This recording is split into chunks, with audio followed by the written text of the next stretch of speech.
নমস্কার, আপনারা সবাই কেমন আছেন? আশা করি ভালো আছেন। আজ রান্না করব আচারি খিচুড়ি।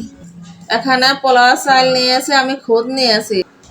এই বাটির 1.5 বাটির চাল নিয়েছি।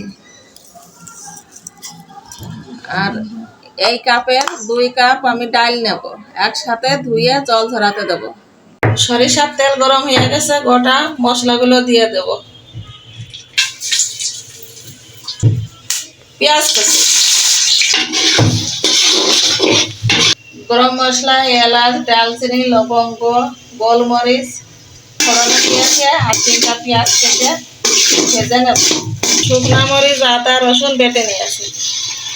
আমি 1 ঘন্টা ভিজিয়ে রেখেছিলাম, জল ঝরিয়ে নিয়েছি। এখন দিয়ে দেবো স্বাদ মতন লবণ, হলুদ, চিনি,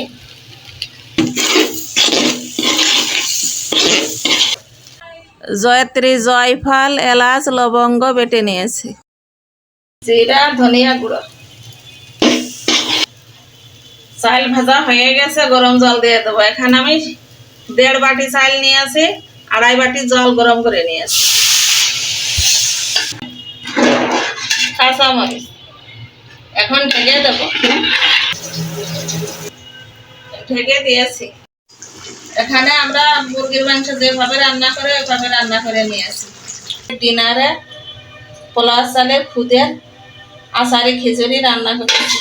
সাথে আছে মুরগির মাংস তরকারি, বেগুন ভাজি। খুদের চালের আচারি খিচুড়ি যদি আপনাদের ভালো লেগে থাকে, please like, comment, share, subscribe করেন, পাশে থাকবেন।